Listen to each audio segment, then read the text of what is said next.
ये Tesla model S China में charging के टाइम फट गई। इस ओला स्कूटर ने खड़े खड़े ही आग पकड़ ली। इस टेस्ला मॉडल एस में एक ही दिन में 2 बार आग लगी और ये हाइपर ईवी लगातार 4 दिन तक जलती रही क्योंकि इसे बुझाया नहीं जा सका। हमने देखा है कि रिसेंटली एक ही वीक में इंडिया में लगातार 4 इलेक्ट्रिक स्कूटर जलने की खबरें सामने आई। पर आप क्या जानते हैं कि ये चीज़ें सिर्फ इंडिया में ही नहीं हो रही हैं, ये एक ग्लोबल फिनोमेना बन चुका है।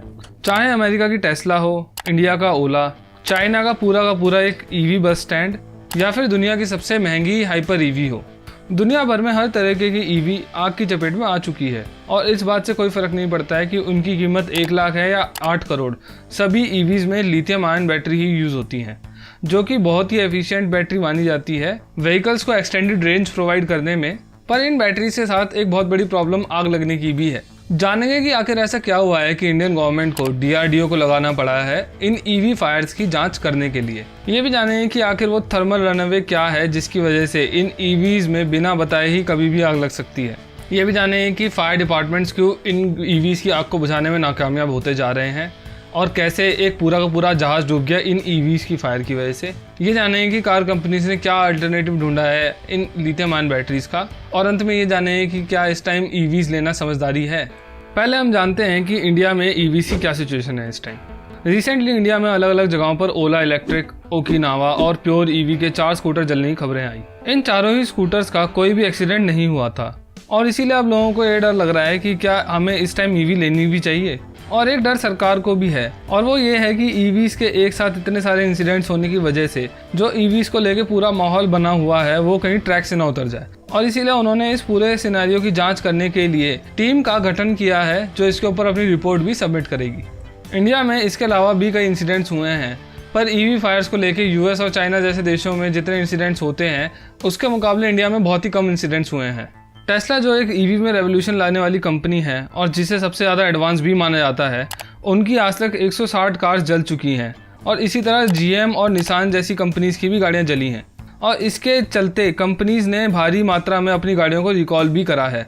जैसे कि GM ने जो 2017 से 2020 तक अपनी कार्स बेची थी उनमें से 1,42,000 गाड़ियों को उन्होंने रिकॉल करा है, जिसमें उनको 13,000 करोड़ रुपए का खर्चा भी आया है। Hyundai को भी आग लगने के डर के चक्कर में अपनी 90,000 कोना ईवीज को रिकॉल करना पड़ा है वर्ल्ड वाइड और उसमें उनको 6800 करोड़ रुपए का खर्चा आया है। इन सब के अलावा अगर मैं चाइना की बात करूं तो वहां पर हर साल लगभग 200 के करीब ईवीज में आग लगती है। अब अगर इन स्टैटिस्टिक्स को ध्यान से देखें तो ऐसा लगता है कि ये कोई बहुत ज़्यादा नंबर नहीं है, जो कि सच भी है। पेट्रोल और CNG पर चलने वाली गाड़ियों के मुकाबले ईवीज में आग लगने के चांसेस 10 से 15 गुना कम होते हैं। पर अगर ऐसा ही है तो ईवीज फायर को लेकर इतनी हाइप क्यों बनी हुई है?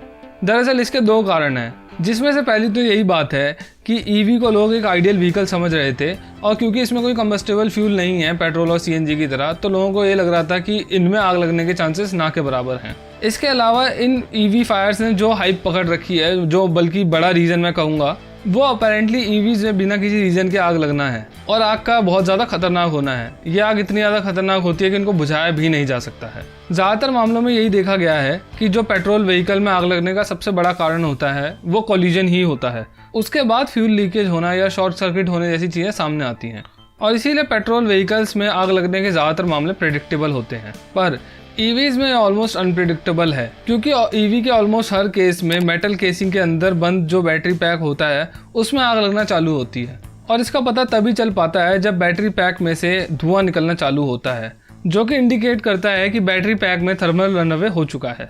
चलिए समझते हैं कि ये थर्मल रनअवे क्या है जिसकी वजह से ईवी मैन्युफैक्चरर्स की नींद उड़ी हुई है और ये भी समझते हैं कि ये ट्रिगर कैसे होता है। तो बेसिकली एक बैटरी पैक काफ़ी सारे छोटे सेल से मिलकर बना होता है और जब ऐसे ही किसी एक सेल का टेम्परेचर बढ़ने लगता है, यानी कि वो 60 डिग्री सेल्सियस से ऊपर चले जाता है और एक क्रिटिकल टेम्परेचर तक पहुंच जाता है, तो उसके अंदर के जो मटेरियल होते हैं वो ब्रेक डाउन होने लग जाते हैं। अब ये जो डिकम्पोजिशन रिएक्शन होता है वो नेचर में एक्सोथर्मिक होता है, यानी कि इसके रिएक्शन पर हीट निकलती है काफ़ी ज़्यादा। अब जो डिकम्पोजिशन रेट है वो हीट का डायरेक्टली प्रोपोर्शनल होता है, यानी कि जितनी ज़्यादा हीट होगी उतनी ही तेज़ी से डिकम्पोजिशन भी होगा। और ऐसे ही डिकम्पोजिशन की वजह से बहुत ज़्यादा हीटअप होने की वजह से जो गैसेस सेल के अंदर ट्रैप होती हैं वो धमाके के साथ निकलती हैं और फिर इसी हीट की वजह से बाकी सेल भी इसकी चपेट में आ जाते हैं और इसे ही थर्मल रनअवे कहा जाता है। ये जो पूरा प्रोसेस है वो सेल्फ रिलायंट होता है, यानी कि इस आग को पकड़ने के लिए कोई ऑक्सीजन की ज़रूरत नहीं होती एक्सटर्नल, सब कुछ इन सेल्स के अंदर ही होता है। अब ये जो थर्मल रनअवे का प्रोसेस है ये अपने आप ही नहीं हो जाता, इसके भी कुछ ट्रिगर पॉइंट्स होते हैं, जैसे कोलिजन की वजह से सेल का रप्चर हो जाना या बैटरी पैक में कोलिजन की वजह से शॉर्ट सर्किट हो जाना, जैसा कि ग्रैंड टूर में रिचर्ड हैमंड के साथ हुआ था जब उन्होंने गाड़ी क्रैश कर दी थी। शॉर्ट सर्किट का एक कारण कई बार खराब मैन्युफैक्चरिंग भी होती है बैटरी पैक की। इसके अलावा ओवरचार्जिंग एक बहुत बड़ा कारण है इसका, और ज़्यादातर वीडियो आपको चार्जिंग के टाइम आग लगने की ही मिली होंगी। BMS यानी कि बैटरी मैनेजमेंट सिस्टम का फेल होना भी एक बहुत बड़ा कारण होता है, जो charging rate, discharging rate, battery temperature और भी काफ़ी सारी सेफ्टी रिलेटेड चीज़ों को मैनेज करता है बैटरी पैक के अंदर। अब ये तो हम जान गए हैं कि EVs के अंदर आग लगने का कारण क्या है, पर अब ये जानेंगे कि क्यों EV फायर्स इतनी ज़्यादा खतरनाक होती हैं कि दुनिया भर के फायर डिपार्टमेंट्स को इन्होंने परेशान कर रखा है। आपने अक्सर देखा होगा कि जब इंटरनल कंबशन वाली गाड़ी में आग लगती है तो ज़्यादा से ज़्यादा 1-2 घंटे में बुझा ली जाती है, पर EVs के साथ कहानी बिल्कुल अलग है। दरअसल EV फायर्स को बुझाना बहुत ही ज़्यादा मुश्किल है।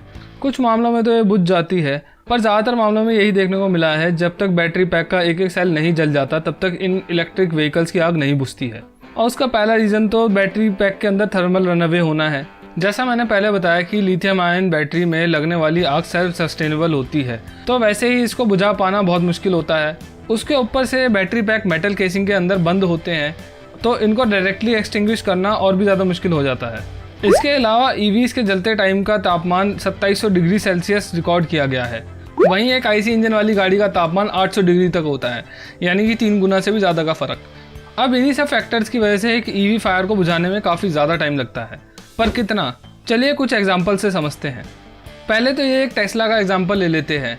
ये टेस्ला ऑटो पायलट मोड में होने की वजह से एक पेड़ से जा टकराई, जिसकी वजह से इसमें बैठे हुए दोनों ऑक्यूपेंट्स की मौत हो गई और इस गाड़ी ने आग भी पकड़ ली।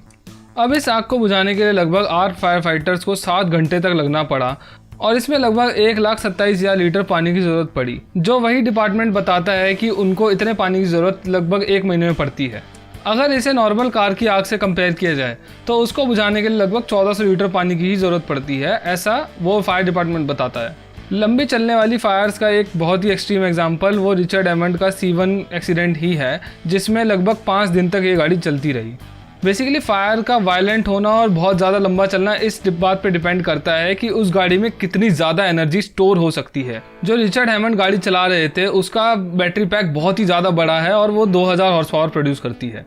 बैटरी फायर्स के साथ एक बहुत बड़ी दिक्कत और भी है।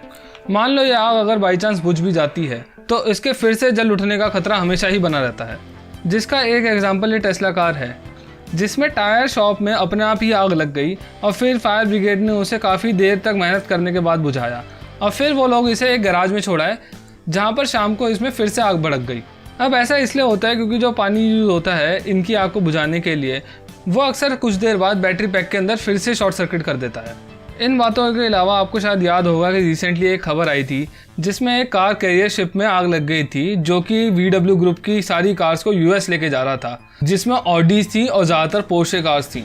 अब आग लगने का रीज़न तो नहीं पता, लेकिन ये ज़रूर माना जा रहा है कि आग को बहुत ज़्यादा भड़काने में जो EVs रखी हुई थी उसके अंदर उनका ही हाथ है और इसी वजह से इस शिप को रेस्क्यू नहीं किया जा सका और अल्टीमेटली 4000 गाड़ियाँ पानी में डूब गई VW ग्रुप की।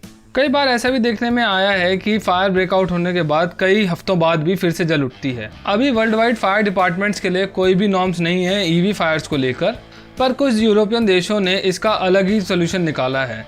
वो क्या कर रहे हैं कि गाड़ी को एक्सटिंग्विश करने के बाद जैसे ही उसकी फ्लेम्स थोड़ी सी थम जाती हैं, वो उसे उठाकर इस पानी से भरे हुए कंटेनर में डाल देते हैं और फिर इसे ले आकर एक खाली जगह पर छोड़ देते हैं ग्राउंड में बेसिकली, और इस पर 2 हफ्ते तक नज़र रखी जाती है। उसके बाद ही इसको डिस्पोज किया जाता है। इस सबसे एक सवाल ये उठता है कि अगर लिथियम आयन बैटरीज में आग लगने के इतने ही ज़्यादा चांसेस होते हैं तो इन्हें हम किसी और बैटरी से रिप्लेस क्यों नहीं कर देते। तो उसका रीज़न ये है कि अभी तक भी हमारे पास लिथियम आयन का कोई भी अल्टरनेटिव नहीं था जो इतनी ज़्यादा एफिशिएंसी देता हो, पर अभी कई सारे ब्रांड्स लग गए हैं इसका अल्टरनेटिव ढूंढने में, जैसे कि टोयोटा और हुंडई, जो सॉलिड स्टेट बैटरीज का डेवलपमेंट करवा रहे हैं कई बैटरी मैन्युफैक्चरर कंपनीज के साथ मिलकर, पर वो अभी बहुत ही ज़्यादा इनिशियल स्टेज में है, डेवलपिंग स्टेज के अंदर ही है। पर एक चाइनीज़ कंपनी है BYD, जिसकी कार इंडिया में भी आती है, इन्होंने एक बहुत तगड़ा सोल्यूशन निकाल लिया है इस प्रॉब्लम का। इन्होंने एक ब्लेड बैटरी के नाम से बैटरी लॉन्च करी है जो पेनिट्रेशन से, एक्सटर्नल हीट से या ओवर चार्जिंग से भी नहीं फटती है, और ये बैटरी 12 लाख किलोमीटर तक भी चल सकती है बिना अपनी कैपेसिटी रिड्यूस करे। और ये भी माना जा रहा है कि टेस्ला शायद से अपने मॉडल 2 के लिए इस बैटरी को परचेज कर सकती है BYD से। तो इन सब बातों से हमारे मन में ये सवाल उठता है कि क्या हमें अभी इस टाइम पर ईवीज खरीदनी चाहिए। तो उसका जवाब ऑब्वियसली येस है, क्योंकि मैंने जैसे पहले बताया कि 10 से 15 गुना कम चांसेस हैं। पर कई बार संभावनाएं ऐसी भी होती हैं कि मैन्युफैक्चरर की गलती की वजह से लोगों को भुगतना पड़ता है। पर हमारे हाथ में भी कुछ चीज़ें हैं, जैसे हमारे को ओवर चार्जिंग करने से बचना चाहिए, और अगर किसी भी केस में गाड़ी कोलाइड करती है और ज़्यादा डैमेज होता है गाड़ी को, तो उससे दूर हो जाइए। अगर आपके टाइम में मेरी इस वीडियो से कोई भी वैल्यू ऐड हुई हो तो कंसीडर सब्सक्राइबिंग माई चैनल, और वीडियो को लाइक ज़रूर करिए, शेयर करिए और कमेंट डाउन बिलो अपने विचार। Thank you.